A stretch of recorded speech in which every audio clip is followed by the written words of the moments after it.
ലൈക്കും സപ്പോർട്ടും ചെയ്യുക. അപ്പോൾ നമ്മൾ ഇത് ഉണ്ടാക്കണമെങ്കിൽ ഡബിൾ ഓംലേറ്റ് ആണ് ഗൈസ്. എനിക്കാണെങ്കിൽ ചുമ്മാ ഞാൻ നടന്നുകൊണ്ടിരിക്കുമ്പോൾ ഒരു അടി തോന്നി, എനിക്കാണെങ്കിൽ വിശന്ന് പോയ. അപ്പോൾ ഞാൻ വിചാരിച്ച് ഈ വലിയ കാര്യം ഇടാനുള്ള സമയം പോയാൽ എനിക്ക് വയറ് നല്ല വിശന്ന്. അപ്പോൾ നമുക്കിത് നല്ല സ്മൂത്ത് ആയിട്ടുള്ള ഓംലേറ്റ് ഉണ്ടാക്കാം. നമ്മൾ തൊട്ട് മുന്നിൽ തന്നെ ഓയിലുണ്ട്. അപ്പോൾ നമുക്ക് ഓയിൽ വീട്ടാം ഗൈസ്.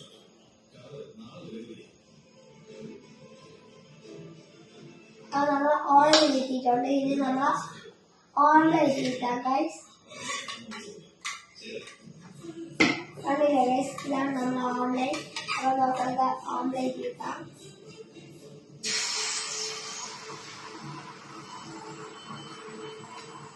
നമ്മൾ നടത്തിയിരുന്ന ഡബിൾ ഓംലേറ്റ് ആണ് ഗൈസ്, അതുകൊണ്ടാണ് ഇങ്ങനെ ഇരിക്കുന്നത്. വലിയ ഓംലേറ്റ് ആണ് ഗൈസ്. അപ്പോൾ നമുക്കത് വെന്തിട്ട് അതിൻ്റെ ടേസ്റ്റ് അറിയാം ഗൈസ്. അപ്പോൾ 10 മിനിറ്റ് വെച്ച് നമുക്ക് ചെറിയൊരു ബ്രേക്ക് എടുക്കാം. അവിടെ ചൂടുള്ള ഓംലേറ്റ് ഇവിടെ റെഡി ആയിട്ടുണ്ട്. എന്തിനാണ് ഞാൻ ബ്രേക്ക് ചെയ്തത് എന്ന് വെച്ചാൽ നിങ്ങൾ മനസ്സിലാക്കാൻ, മറിച്ചാനും തിരിച്ചാനും കുറച്ച് പാടാണ്. എൻ്റെ അമ്മയാണ് മറിച്ച് തന്നത്. അപ്പോൾ നിങ്ങൾ ആരും ഇവിടെ ഒറ്റയ്ക്കിരുന്ന് അനുകരിക്കരുത്. നിങ്ങൾ അമ്മയുടെ അടുത്തോ അച്ഛൻ്റെ അടുത്തോ പറഞ്ഞു തരാനൊക്കെയായിരിക്കും. അതുകൊണ്ട് നമ്മൾ ഇതിൻ്റെ ടേസ്റ്റ് നോക്കാം.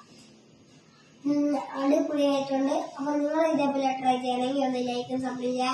അപ്പോൾ ബൈ ബൈ.